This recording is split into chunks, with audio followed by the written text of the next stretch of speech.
good afternoon, everyone, or good morning for those of you in other parts of the world. My name is Madeleine Hasselman, and I'm the Country Director for Innovations for Poverty Action Ghana. Sharon, sorry, Betta, you're managing the slides. Next slide, please.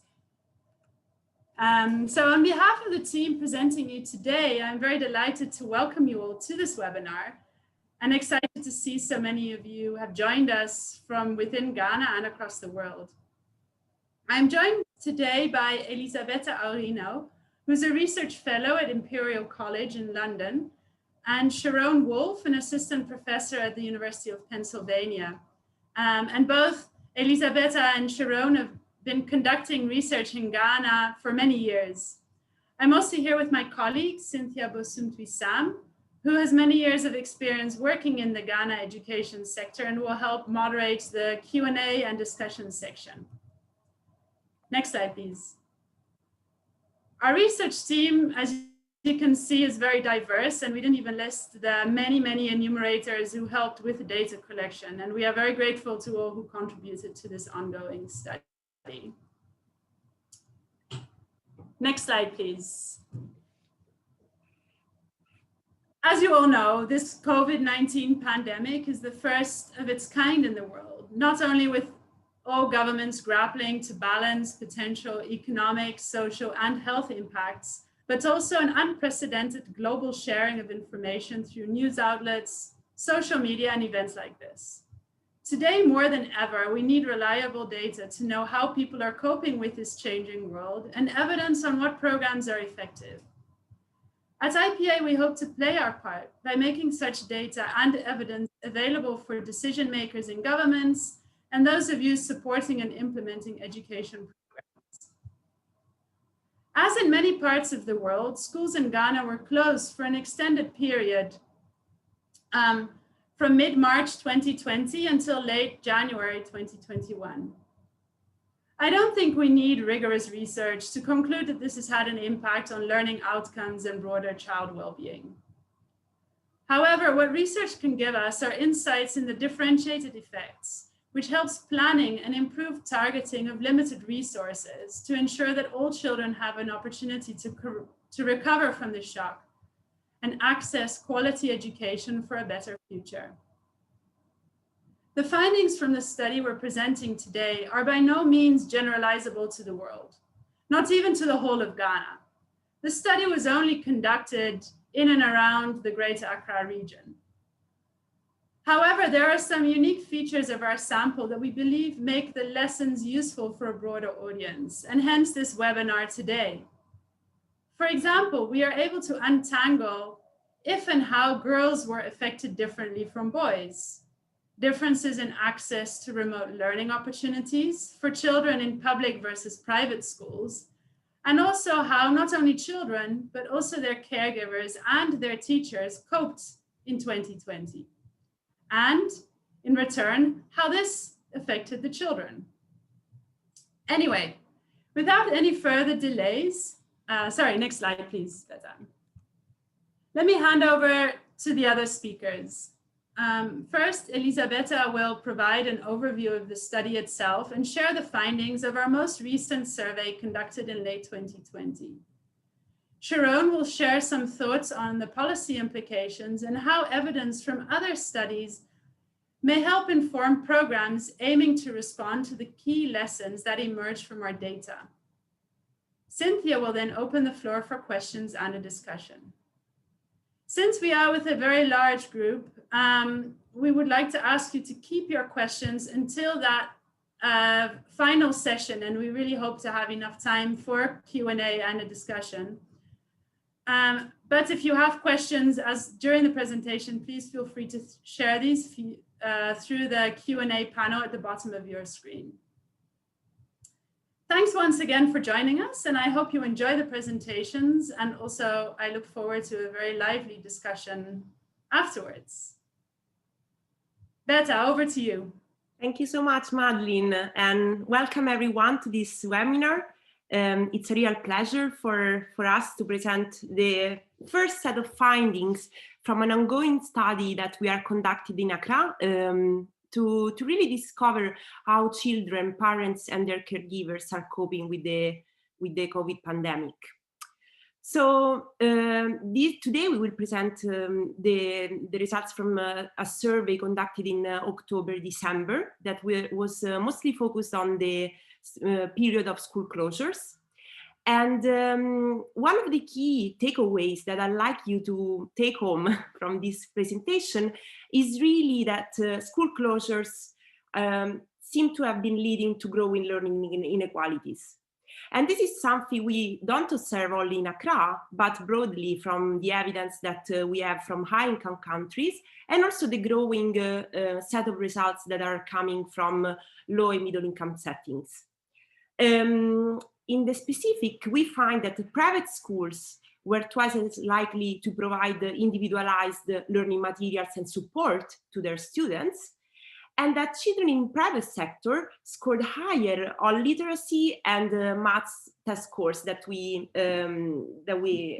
made as part of the survey.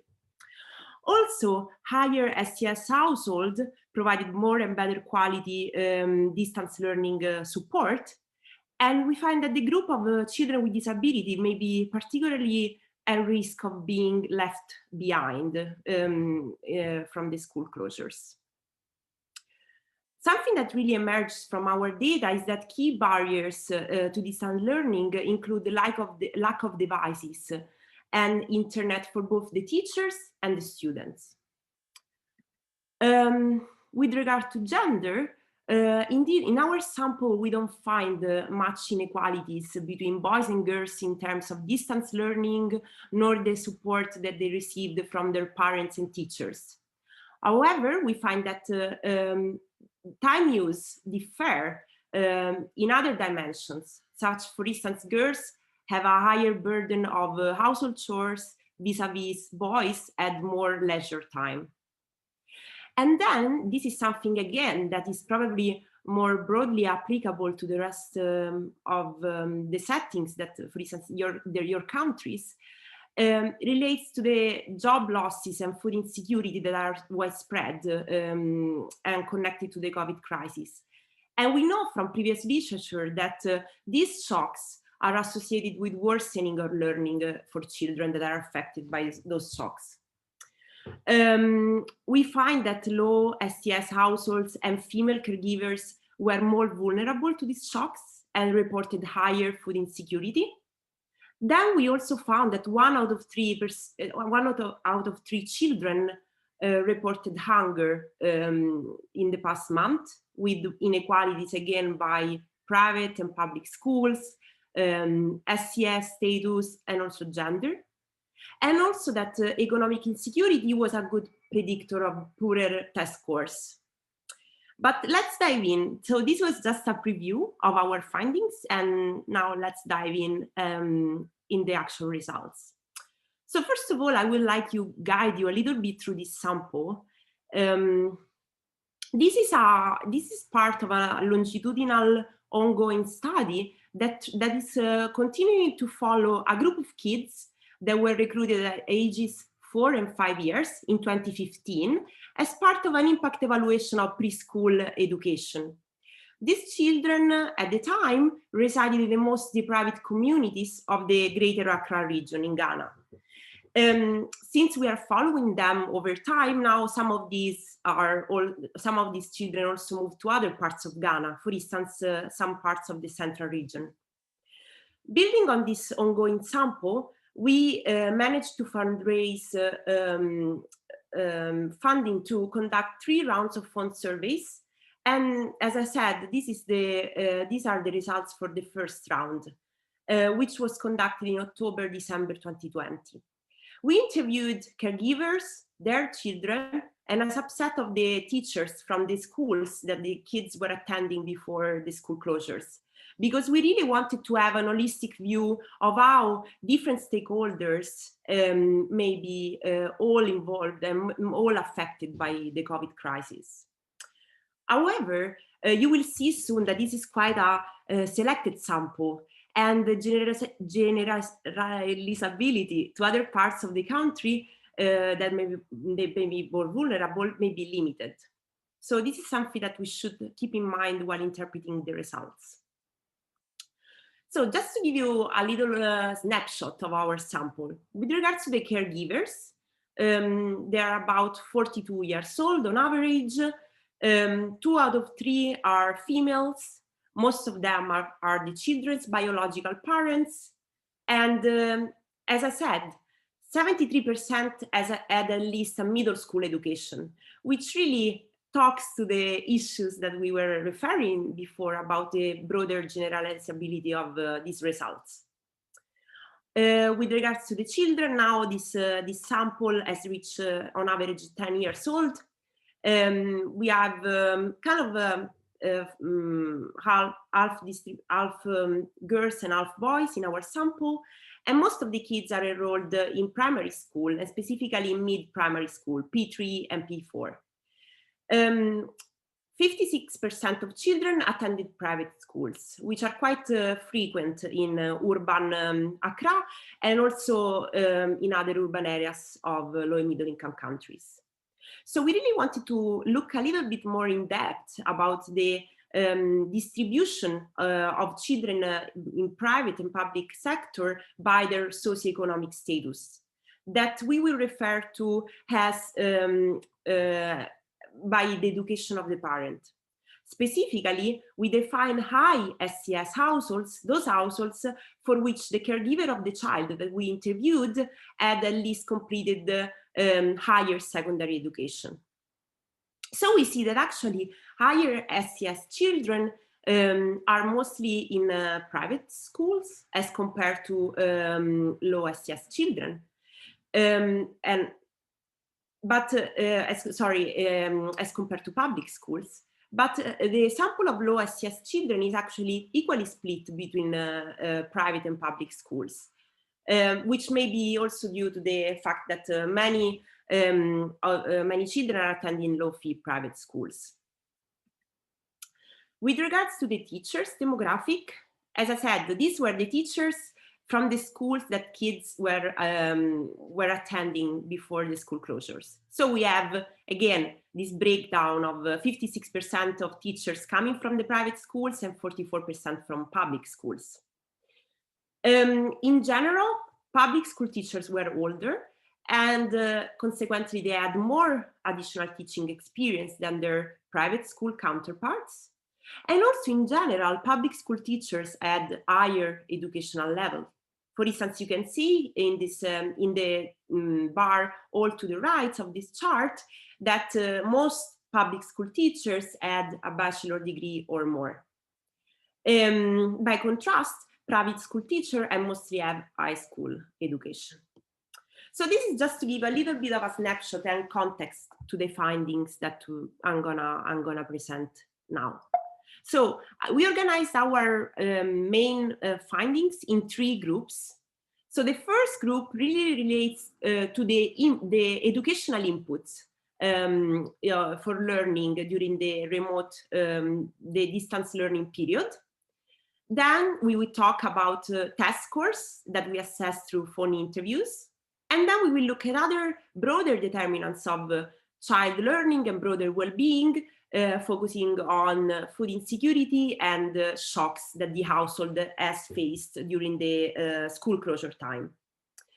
So first of all, with regards to the first topic, that is the engagement in distance learning activities, you will notice that we will mostly focus our comparison between private and public schools. Because really, this is where we found the higher variation in our data. We didn't find as much as variation in terms of gender and lower variation in terms of socioeconomic status. Although, as we saw from the previous chart, socioeconomic status and private school attendance may be strongly correlated. And we will try to disentangle that a little bit more in some more advanced statistical analysis that I will present later on. But first of all, let's start from a first easy question. So what did schools do while they were closed? Did they offer some distance learning activities? And the answer to this question is that only half of the schools of the teachers that we sampled offered distance learning activities in the period between mid-March 2020 to July. So 54 of all the teachers reported the offer of such activities. Importantly, we did not find strong differences between the public and the private sectors in the offer of these activities, with just slightly more private school teachers reporting that their school did something in terms of remote learning. But we did find strong differences in the type of activities that school offered. And specifically, we find that private schools offer more individualized learning opportunities to their students. So this chart presents the type of distance learning activities offered by schools. So in yellow, we have private sector, and in green, the public sector.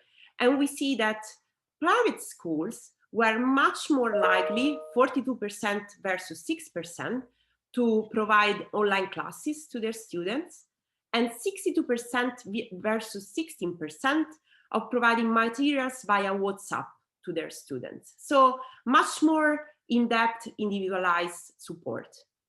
On the other hand, public schools were distributing mostly hard copy materials to their students, and also they were more likely to encourage their pupils to watch TV and radio programming that were put in place by the government to make up for the discontinuation of schools due to the school closures.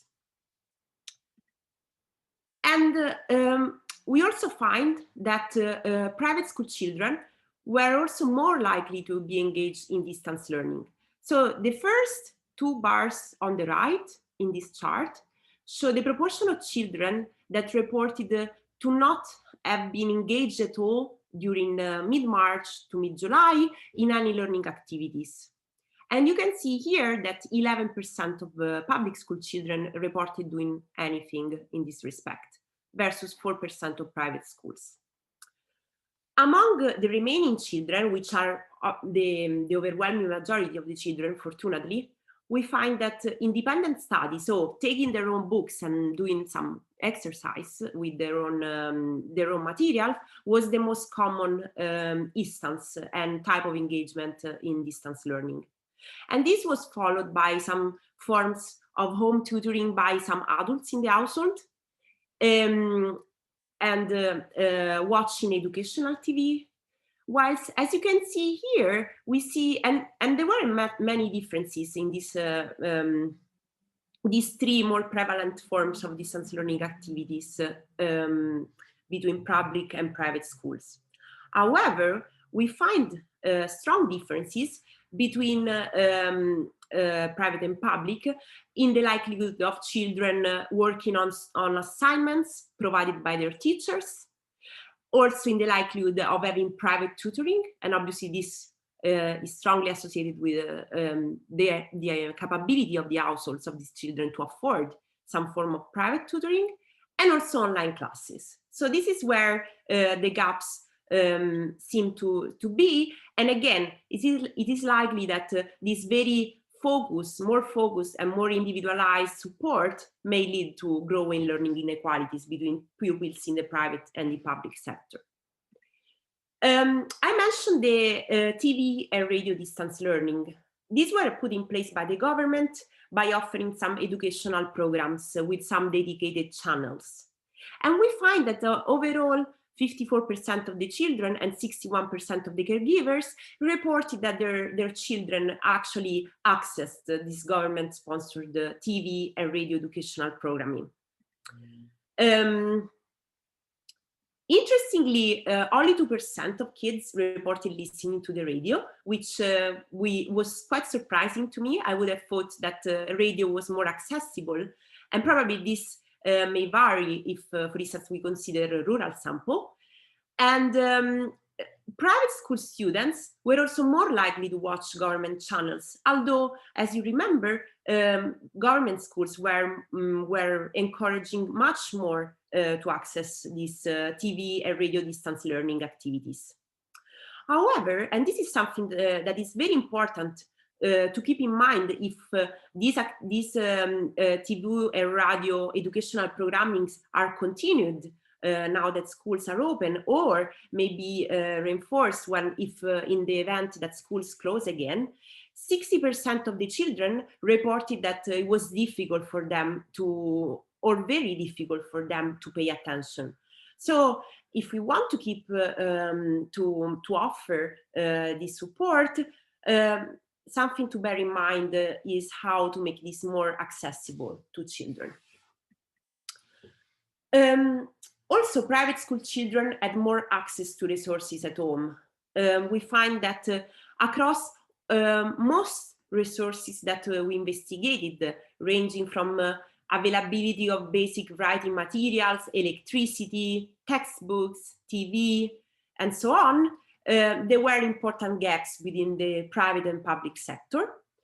But the biggest division and disparities were really for the most technological devices. For instance, the availability of tablets or computers or laptops, which were overall really low, as you can see from this the bottom three set of lines here, and internet connectivity. And again, there were big gaps within the public and the private sector. Also, private school children had more caregiver support at home. So it wasn't just about the type of resources that they could count on, but also the type of support that children that were previously attending private school had. And again, children from the private sector were more likely than children in the public sector to have their parents to tell to review their books. They had less chances of having new learning materials. But the biggest gaps were again related to provision of internet and tutoring, private tutoring. So this is something again that really points to some growing inequalities between the two sectors. Interestingly, as I mentioned earlier, we don't find large differences in this urban sample by gender in the chances of being involved in distance learning, nor in the resources or the support that they were provided by their caregivers. However, outside the learning activities, boys and girls seem to spend their time differently. And we find that on average, girls were spending 1.5 hours more than boys per week in housework, and these are girls that are aged 10-year-old.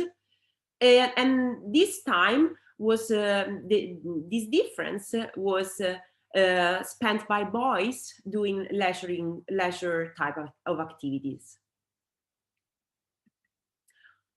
Okay, so this is the first set of results that really was showing you some inputs with regards to learning outcomes. Now we will dive deeper into really looking at test scores and having a snapshot of how children were faring in terms of their learning during this period of school closures. First of all, we asked the teachers if they spent any time doing learning activities during the school closures. And a striking 70% of teachers in the government sector reported that they didn't spend any time on learning. And in fact, when they were asked what was the biggest challenge to them during the pandemic, many said that being idle at home was really a challenge. And so going forward, in the unfortunate event that schools may close again, it's really critical to think how to engage better these teachers and really bringing them all their capacities and skills to support better their students. On the other hand, we find that half of the teachers in the private sector spent between 1 to 4 hours per day. And only 7 and 3% in the private and in public sector, respectively, spent more than 5 hours per day on learning.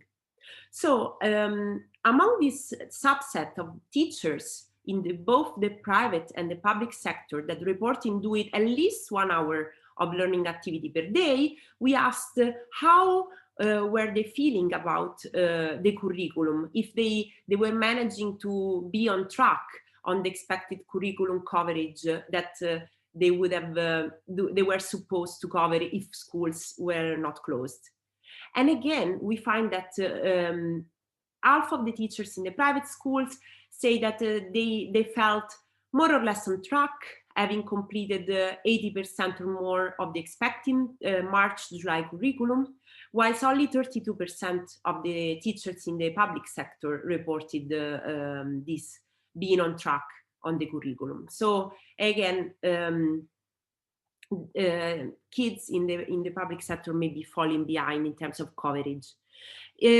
Importantly, we also find out that the curriculum that was covered was mostly related to English, maths, and a little bit of science. So a lot of other subjects are really falling behind.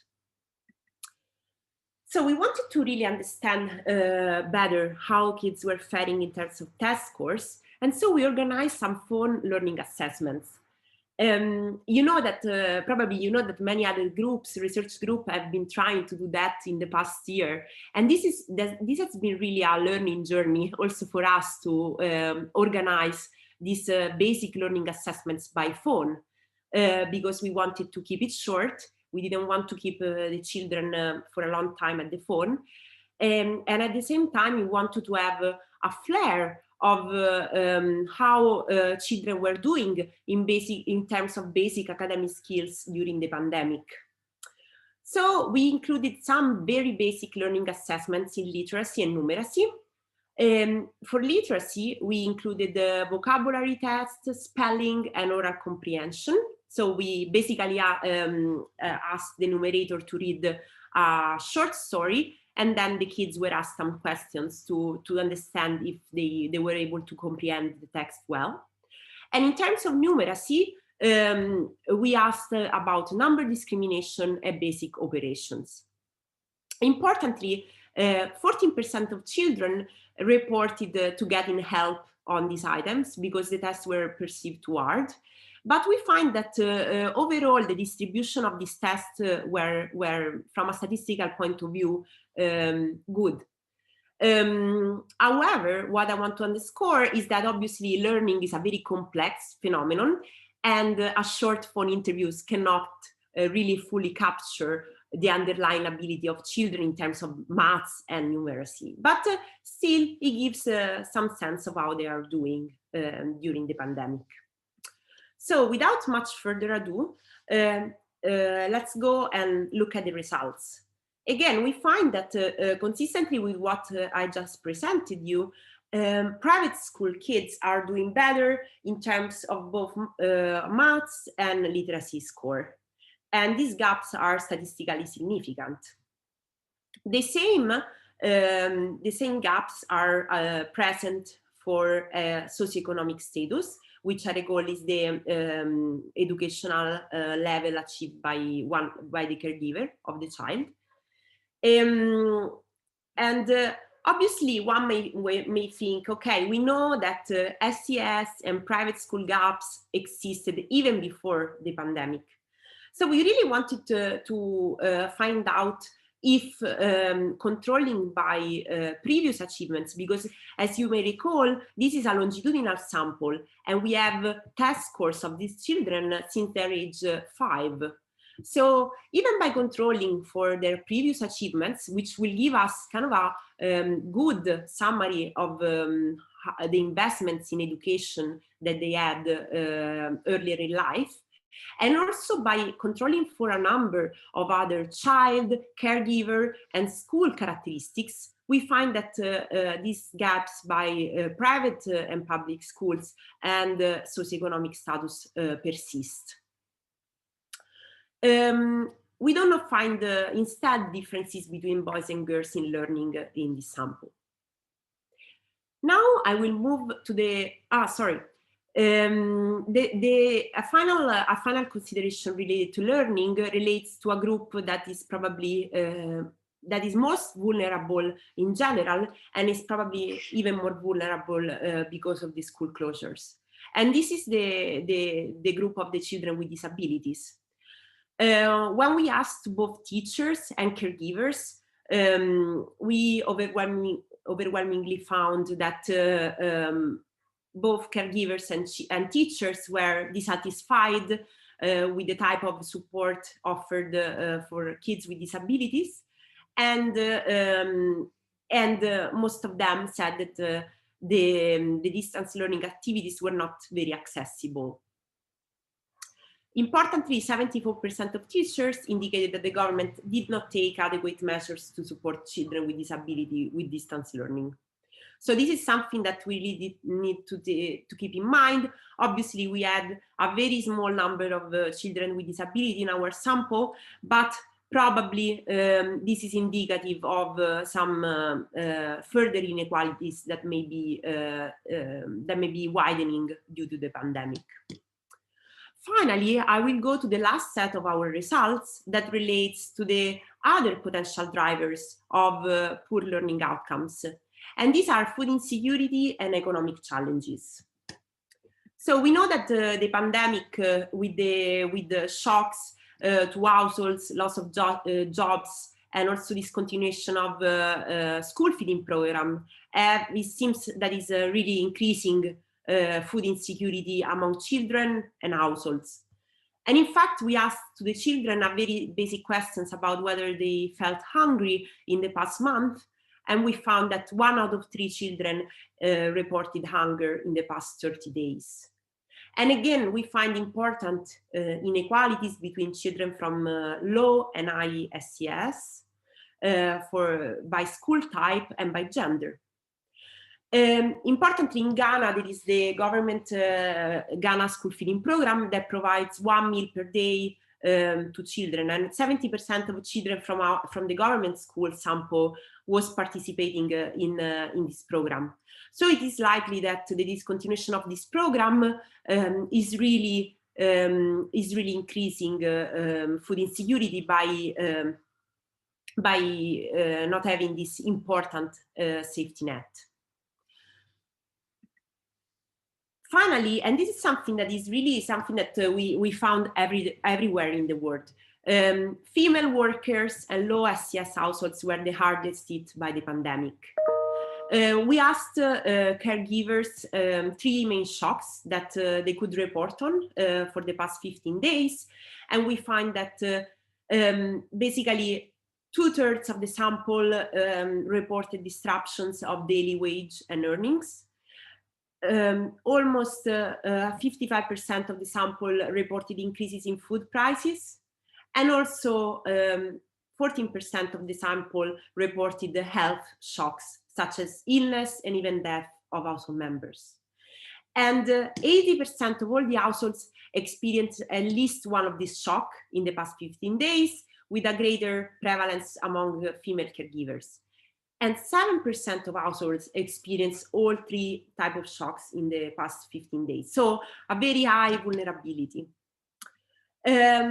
We find that even accounting for school, family, and child characteristics, children in families that experience more hardship participated in fewer distance learning activities. So the household environment and the capacity that the broader environment, economic environments of the household matter for distance learning, as probably is not very surprising.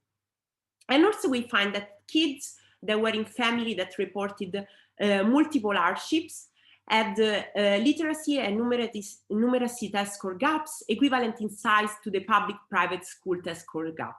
So really shock may be an important driver of further inequality now and in the future if actions are not taken. So now I will leave the floor to Sharon that will look at these potential actions that we could think of. Thank you so much and looking forward to the discussion. Thank you, Betta, for the overview of the findings. And we're going to shift now to talk about implications. And as schools are beginning to reopen around the world, in Ghana, they have reopened since mid-January.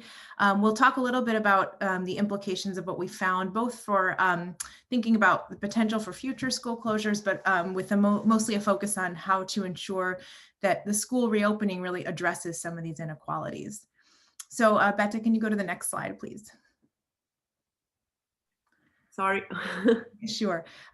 So, just I'll give you an overview of the key 4 takeaways we'd like you to think about, and then we'll talk a little bit in detail about each.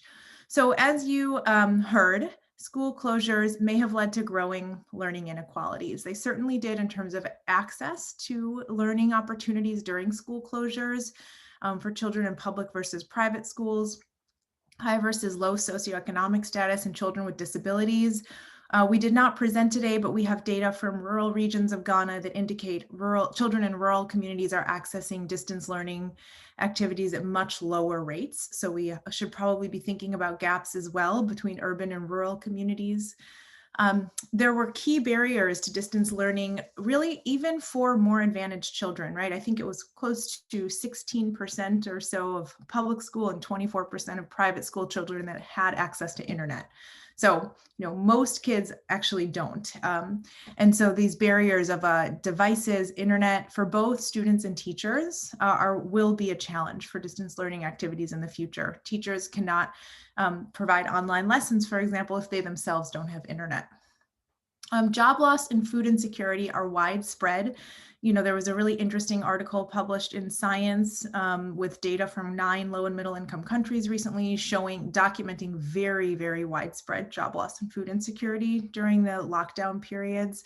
And we see that even controlling for previous learning levels, for a robust set of child, households, and school characteristics, these economic hardships and shocks are still associated with poor learning outcomes. And then finally, boys and girls spent similar time on distance learning in this urban context, but girls, there's still differences in how they're spending their time outside of learning activities. So you can go to the next slide.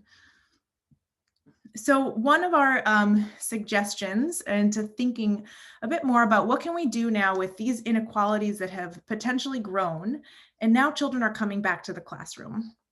So even before school closures, we know that in the Ghanaian context and in many other countries, teachers are often grappling with having children with really wide range of learning levels in the same classroom, right? This was already a challenge. We think school closures may have exacerbated this problem. And so we think that targeted instruction, teaching children at the level in which they are of their current knowledge, differentiated learning is a very promising approach. You might know this is called also teaching at the right level or targeted instruction, which involves grouping children across learning levels. So across classrooms, finding out where children's levels are and spending an hour a day teaching them within smaller groups at the level in which their current knowledge is. There's quite a bit of rigorous impact evaluation research showing that targeted instruction does improve learning. In Ghana specifically, there's evidence in Kenya, India, elsewhere. And so this can be a very promising approach, especially when it's focused on foundational literacy and numeracy skills. Of course, there's a lot of other important skills that children learn in school, but we think that this is a very important potential avenue for schools and teachers to consider as schools are reopening. The second suggestion is really around the home learning environment and supporting parents and caregivers to be able to create a quality home learning environment for children. Quality of the home learning environment is widely recognized as a key factor in supporting children's literacy and numeracy and academic engagement really more broadly.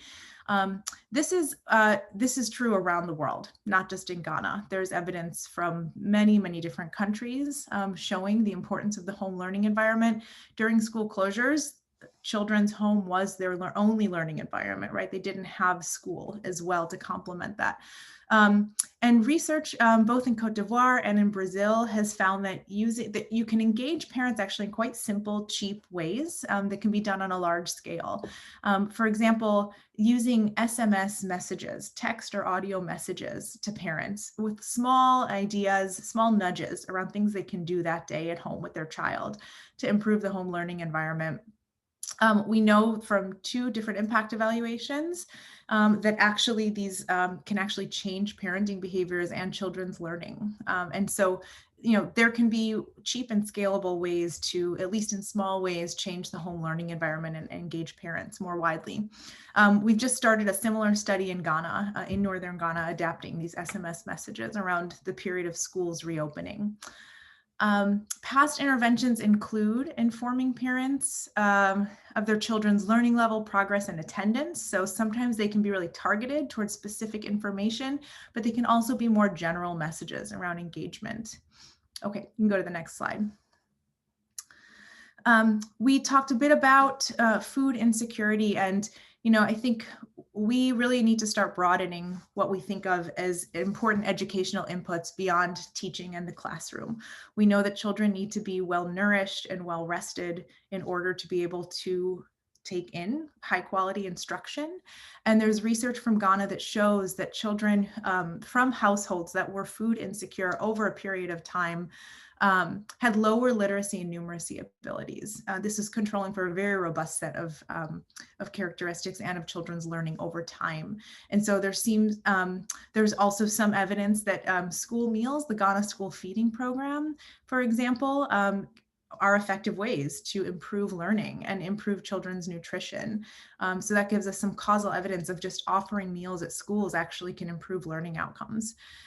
When schools are closed, these school feeding programs, which really are key safety nets, are lost. And that's really been a big challenge during school closures, right? And so we might be able to consider strategies that support food security, even if schools close again. So in some countries, schools have actually become platforms for meal distributions, right? So kids and their families can come to the school to get meals to take home. And so thinking about how to ensure families and children at least can eat during school closures, and if schools can serve as a platform, that will be really important in the future.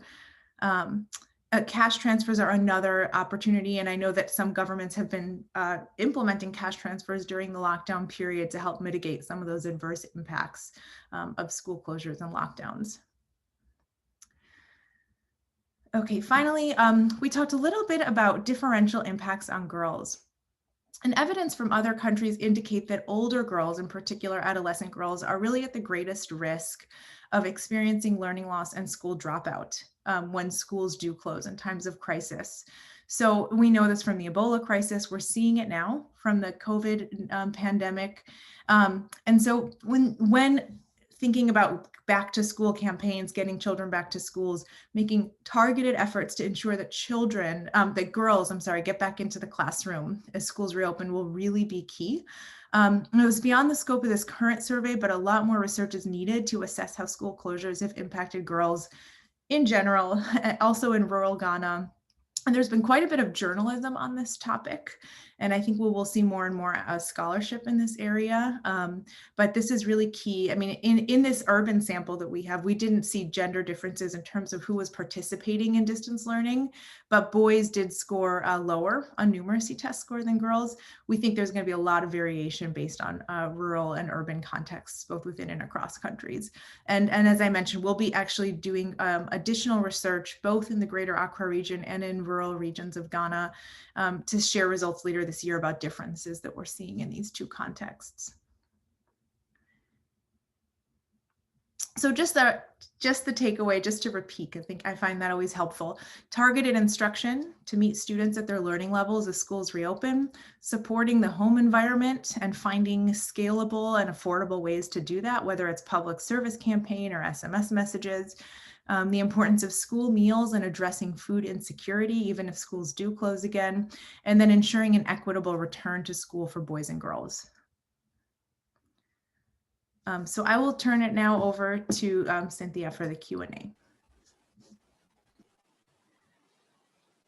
Thank you, Sharon, and good afternoon to everyone. Good morning to those on the other side.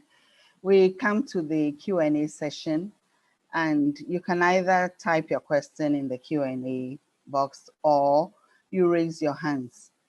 We'll get started with a question from Stephen, and he says he's struck by the finding that 71% of teachers were spending no time on learning activities a day. Any thoughts or more on why this is so? Betta, would you want to explain? If not, I can come in. Yeah, probably this was quite surprising to us as well. And 2 weeks ago, we presented these findings to the Ministry of Education, and it was something that generated debate as well on how to engage better teachers in the events that school close again. So it was something we didn't expect to find. I don't know, Cynthia, if you have further thoughts. Yeah. So basically, the public school children had to access radio and TV programs that were streamed from the center, from the national level, and they did not have school-specific distance learning programs for them, for their teachers to support them. Some materials were provided for the children to collect at school, but they did a lot of the learning on their own with support from their parents and caregivers. So that might have accounted for public school teachers not paying as much individualized attention to their students as the private school teachers did. But it's something that the education sector would have to consider for future distance learning programs and define a role for public school teachers to better support their students.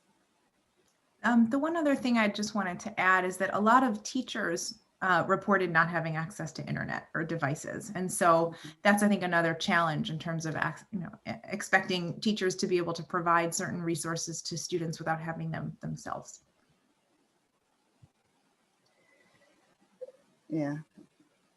There are other questions also in the Q&A.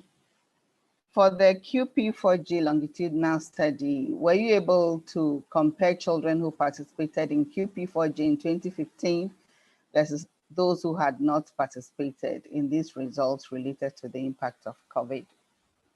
Sure, I'm happy to answer that. Yes, we were. That's not something we shared in this presentation. However, we will be presenting those findings at the Society for Research and Child Development Conference on April 7th, I believe. But I can give you a brief summary. We're still analyzing the data, but our preliminary results indicate actually that access to the Quality Preschool for Ghana intervention, meaning specifically the teacher training component. So being in classrooms where teachers were trained, classroom quality improved, actually is leading to better engagement in distance learning activities during school closures. So they're doing more distance learning during the school closure period if they had access to quality preschool. What's also really interesting is if they're in households where parents' psychosocial well-being, we look also at parent stressors and psychosocial well-being, these better impacts, and actually we see impacts on learning if parents are well, their psychosocial well-being as well. If they're in households where there's a lot of stress, these impacts are diminished. So there seems to be also something about both access to quality preschool and then having a home environment where it's able to sustain some of the positive gains of the program. So we, as I said, those will be shared at a conference in next month. Okay. Linda, please, your hand is raised up. You can unmute yourself. Or Madeline, please, if you can unmute Linda so that she can ask her question.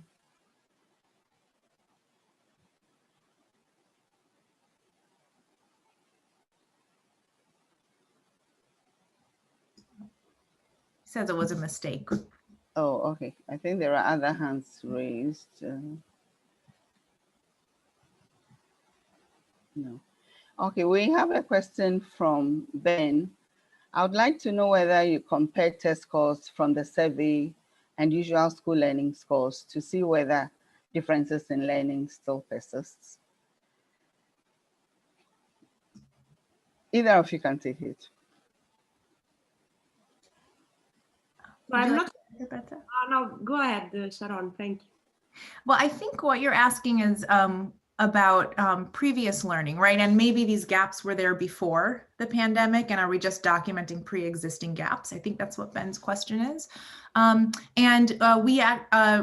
didn't show the full set of models, but in our slides where we said we account for child, household, and school characteristics, we controlled for previous learning levels. We controlled for baseline poverty and a whole set of household family characteristics, and we still saw these learning gaps. So this tells us that maybe some of these gaps actually have grown over the period of school closures. So we account for where children were, coming into the pandemic and even in 2015, and we still see these gaps. So to me, that indicates that perhaps we do need to be concerned about growing learning gaps during the school closure period. Right. Patricia wants to know how many rounds of surveys was done in terms of interviewing the kids. If it was more than one, how did you ensure we were able to reach the same child twice or more? Mm-hmm. Yeah, that's a good question. So we are gonna, for this study, we are only doing 3 rounds of surveys with the caregivers and the teachers, but only 1 with the children. Because then we had another grant that we basically halted because of the pandemic that were supposed to follow these kids in schools. So now that schools reopened, we'd like to go back to the schools of these children and interview them in person. Not only because of this issue of potentially not catching the right child, but also because we can do better assessments in person, more comprehensive, also looking at psychosocial well-being, another dimension of child well-being that we cannot ask at the phone because we don't want to keep kids too long at the phone. We found that even if we try to be as succinct and concise as possible, still our survey was about 30-35 minutes. And towards the end, kids, enumerators reported that kids were starting to get tired. So, I mean, this was an experiment, and I think it worked okay. But in general, I think in-person assessments are still better from many different points of view. I don't know if Sharon wants to add anything on this point. The only thing I'd say is that as we mentioned, we have been tracking these children since 2015. So in terms of phone surveys, this is the first time we've done anything on the phone, but we have a pretty robust system in place to make sure we're tracking the same children over time, and will continue to in the future as well. Sally, your question on whether Ministry of Education will have access to the findings, the slide deck has been shared with the Ministry of Education, and 2 weeks ago, we held an education sector webinar for the top management of both the ministry, GES, and directors, district directors, regional directors. So we have shared it within the education sector. Your director should have access to it already.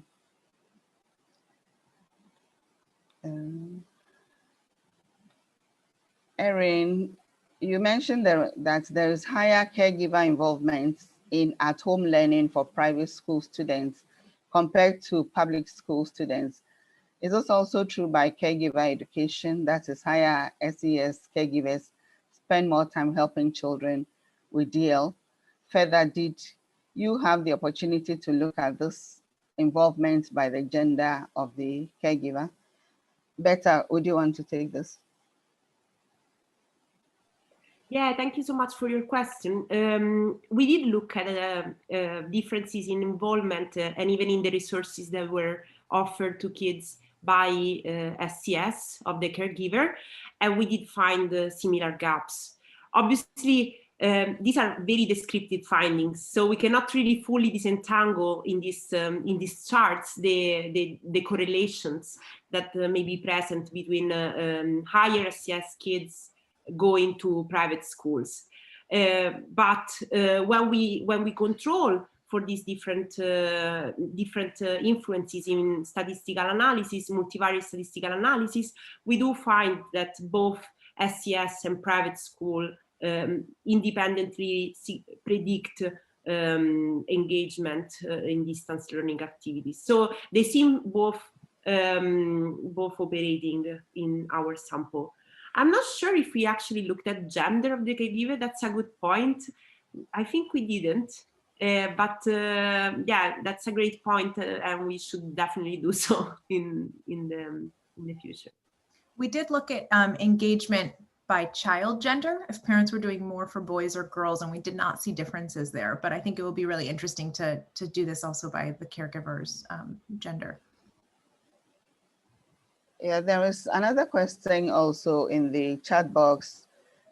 Were there differences in learning outcomes by grade level, or any insights if the various distance learning modalities impacted early grade levels differently than higher grade levels? So please continue with answering that one. Okay, yeah, we want to go. Okay, I will start, and then if there are more. I don't think we actually did look at grades, if I'm not wrong, because I mean they're quite overlap, grade 3 and grade 4, so we didn't think that there may be such large differences. But yeah, it's a good point. We should definitely look into that. What we are thinking in the different project that Sharon mentioned earlier, it's differential effects by age ranges. So for instance, primary versus, so kids between 5 and 10 years old, and the adolescent group. There we are hypothesizing that there may be differential effects in the involvement in distance learning, and also now interventions can support children of different ages. But for this specific sample, we didn't really look at differences between grades. And yeah, we take it on board for future analysis. Right. There's another question. How do you think more learning time can be ensured to girl children at home? Any thoughts, Sharon? I was actually going to see Cynthia if you wanted to answer that one, or if you had any thoughts on that. Right, that's fine. If you don't mind. It's good these issues are being highlighted. So the gender roles at home, where girls have more household chores and boys have a lot of leisure, need to be discussed and addressed. And I think that it was aggravated by girls having to be at home for all these 9 to 10 months, having to spend more time doing household chores whilst the boys were left on their own. As I said earlier, we've had this webinar with the directors of education, and I hope that some heads and head teachers and second cycle heads are here also. And the education sector would need to talk about it. Civil society has to address these issues so that we make time for leisure for the girls as well. Any thoughts from participants? I can see a lot of civil society practitioners here. So what can we do as a country to ensure that our girls are not disadvantaged?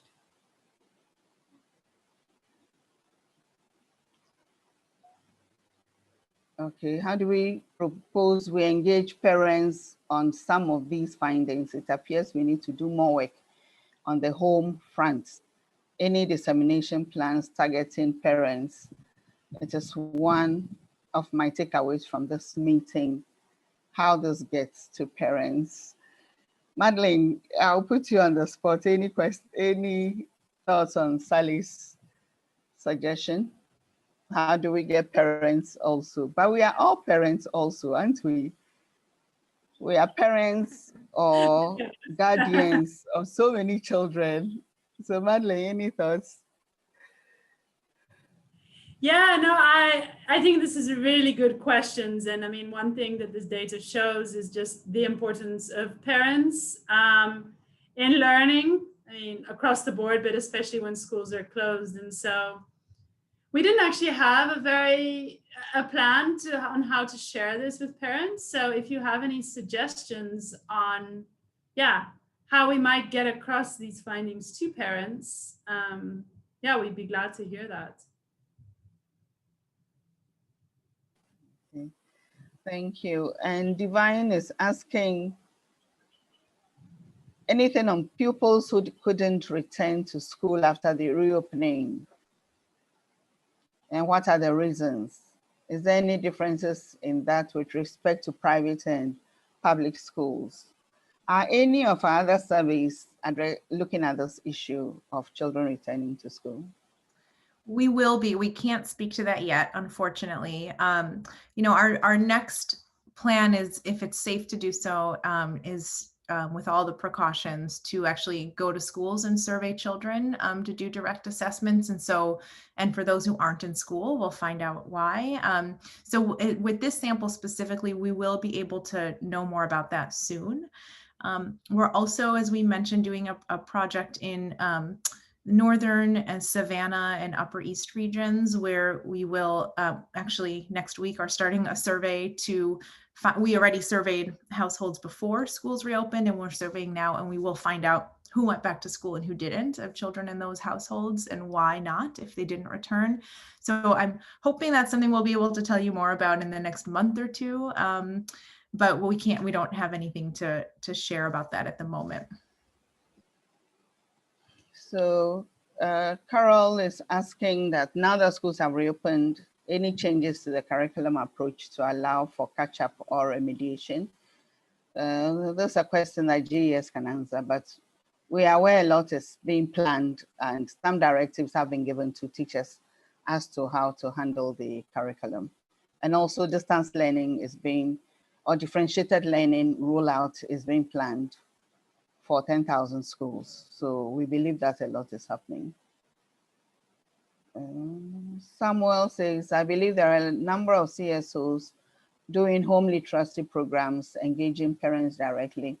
This research can be shared with them so they can highlight it in their engagements with parents. So Samuel, it would be good to talk to IPA so that we get to know those CSOs that are doing their home learning literacy.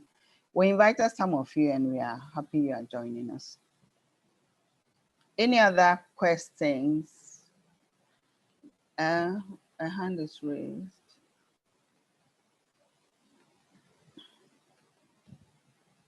Bridget, if you can unmute yourself and ask your question.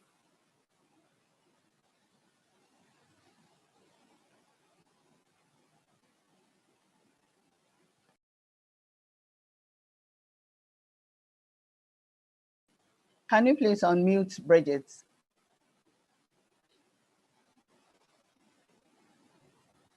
She should be able to unmute herself now. Okay, all right. Hello, this is Hannah. I don't know if it was me you were referring to. I raised my hand anyway. Okay. Sorry, Cynthia, I didn't hear you. Hannah, please go ahead. Bridget will speak after you. Okay, all right. Thank you for the opportunity. It's been a wonderful presentation you've put up here. I am with the University of Cape Coast, and I am personally conducting a research to find out how parents are, the experiences parents are having engaging their wards, during the pandemic. And the question that somebody asked about how we can engage parents during this period, I mean, your findings, how you can share it with parents. I think that perhaps you could direct it through the heads. If you could have meetings with the heads, the schools usually have the PTA meetings, but my view of the PTA meetings is that these are some of the things that should be discussed there. These are very vital information or strategies or findings that if shared with teachers, and then if teachers and heads also discuss with parents, then they would have a good understanding of what is happening. And then the school can also provide some form of support to the parents so that together we can all help the learners, benefit most, even during the pandemic. Thank you. Thank you for your suggestion. So Bridget, if you can unmute yourself. Can I just add something on what Anna? Okay, sure. Sorry, Cynthia. It would be really interesting, Anna, when you have your findings to share with us, because I think that we could learn a lot from what you're doing, because it's so related to what we're trying to do. So I don't know if we will have the emails at the end of the presentation, but otherwise maybe you can get in touch with the IPA and then we can somehow get in touch to see what you're doing. Thank you so much.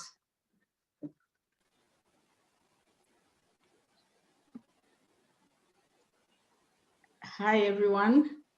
I'm Bridget from. So my question, it's not a question, my comment was directly related to the question on how do we engage parents. And it's not that I have actually, I'm doing a particular intervention on that, but I think my broad thoughts here are: one, we kind of need to have, as an education system, have a structured approach to engaging parents and community. And it cannot just be an ad hoc process. And in that process, we need to think about being able to re-envision the role of parents in children's learning and kind of articulate that as part of the broader educational reform that is ongoing. And in here, I think parents need to understand the utility of education. What is it that children can do, and what is the benefits that will allure to children when they are actually going through quality education? So they can actually then themselves be able to provide direct support to what is it that they want. So if you want a better future for your child, you need to be able to invest in it. And how do you invest in it? So providing practical approach, practical ways of getting parents to understand, I can do A, B, C, D as my simple approach to helping. And sometimes you just come with maybe spending just 25 minutes a day with your child to read to that child prior to bedtime, or ensuring that your child, when they come from school, is spending maybe 25 minutes a day to do some additional work at home outside what they have done, and ensuring that it's a routine that happens in the home. So I think we need to provide practical approaches to children, parents, and it doesn't just have to be that, oh, they should be involved. We need to show them how to be involved. But I think on a policy level, it has to be a structured approach. And we can take advantage of the education reforms happening in Ghana to embed that messaging around the rank and file of the stakeholder groupings. Thank you. Right, thanks for your comments. Joy also is suggesting that we could send SMS messages to parents, giving them tips on how to support their wards, as well as sharing some of these simple findings with them. So it supports what Bridget is suggesting. Sally and Divine. So Sally, ask your question and then you'll be followed by Divine.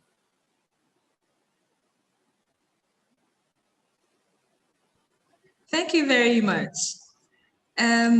I just wanted to say that I totally agree with the person who just spoke.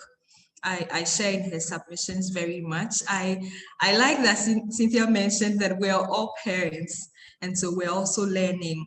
But the interesting thing is that most of our colleague parents are in rural spaces who also do not have access to these platforms. So they can't get the webinar, they can't get the WhatsApp messages wherever you put them, so we just have to be deliberate about having them as a target group that need to be reached in the education spaces. So that PTA meetings, like was said earlier, it's not just about discussing what needs to be done in the school, but some of these pieces are actually put out there and discussed.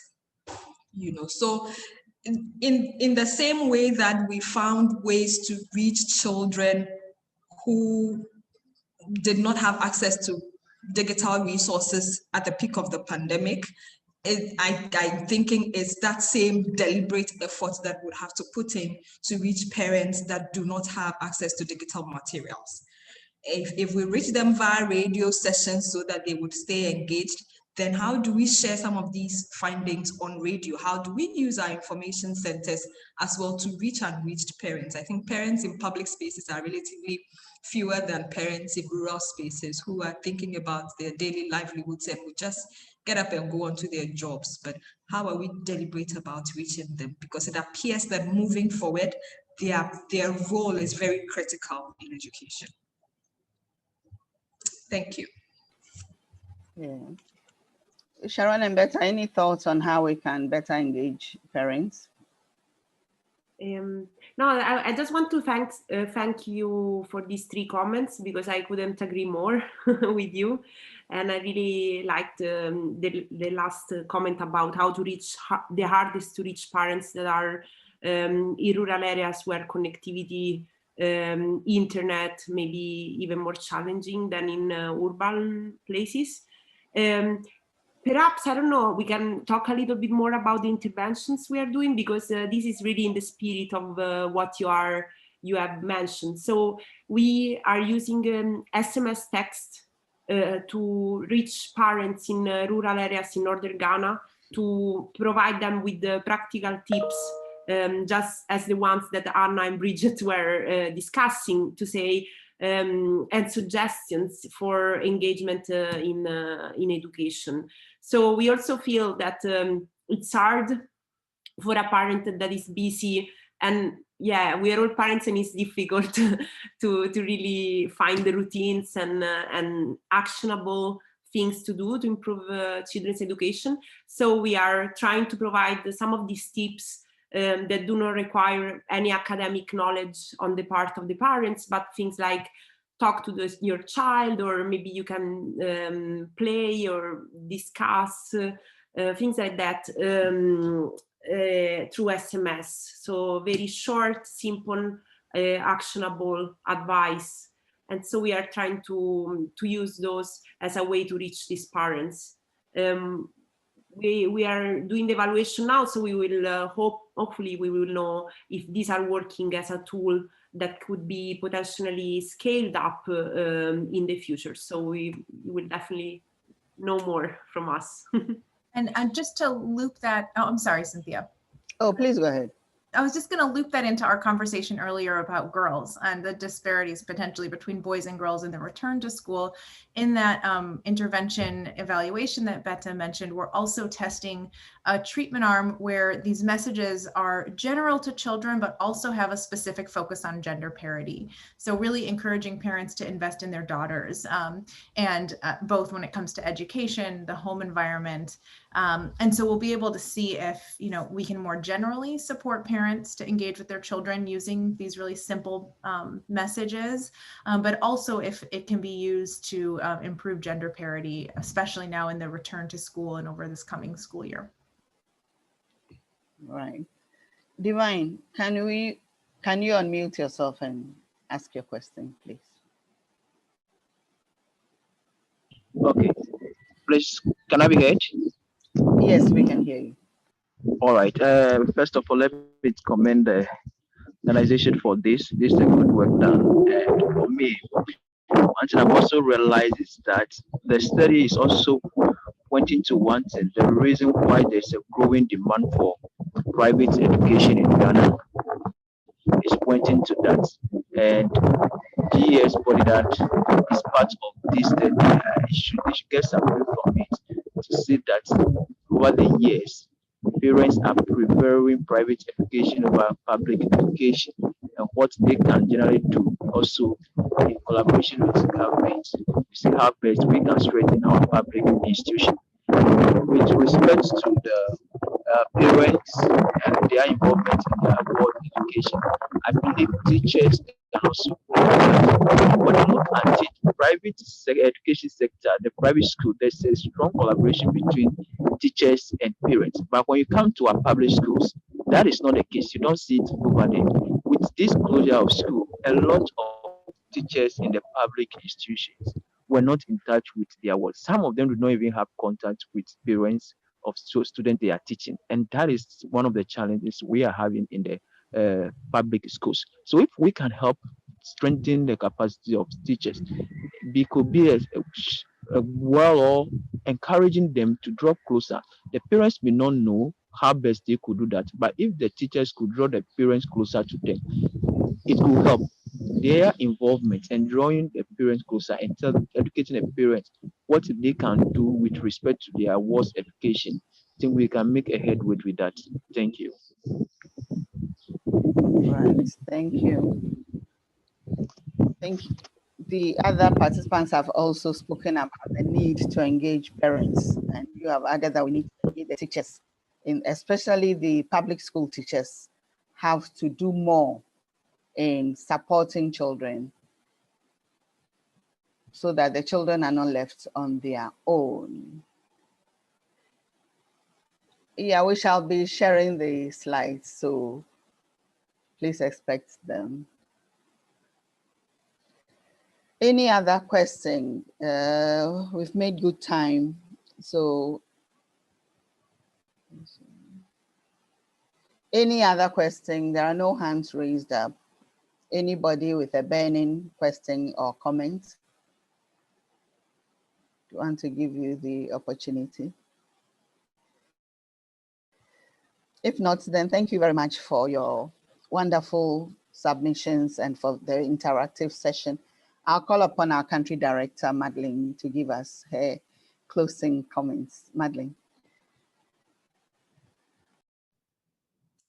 Thank you, Cynthia, and thank you everyone for the interesting discussion. And I'm very glad that so many of you raised questions and highlighted some very important things. Also, I mean, one of the main goals also for us, to organize something like this is to get new ideas of, what should we be looking at in future research. And as Sharon and Betta both indicated, this is an ongoing study. We're planning to do more rounds of survey. We have another study in Northern Ghana also. And so, yeah, this has been very insightful to also, give us some ideas on what kinds of things we should continue to look at in future rounds of surveys and in new studies. So thank you very much, everyone, for your participation, and a big thank you to Betta and Sharon for leading this research and making time to share it today, and of course to Cynthia for leading the Q&A.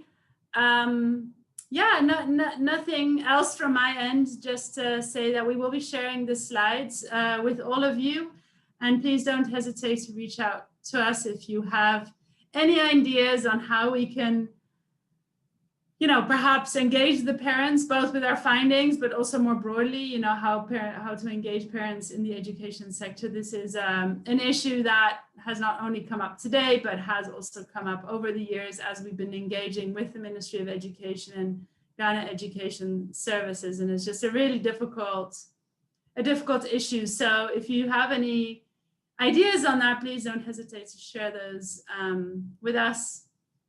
And thank you once again for your time, and wish you all a very pleasant rest of your day. Yes, and thank you to our donors also. Thanks for reminding me there. We very much appreciate their generous support that allowed us to do this study. Wonderful. Thank you. Bye-bye, everyone. Bye-bye, everyone. Bye. Bye. Bye, thank you. Thank you. Yeah.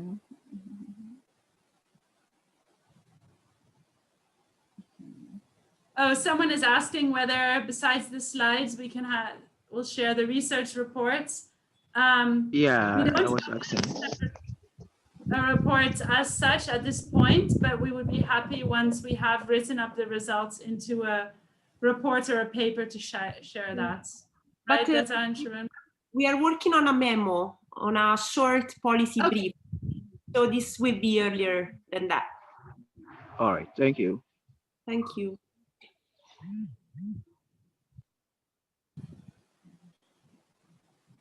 Okay. Okay, bye-bye. Bye-bye.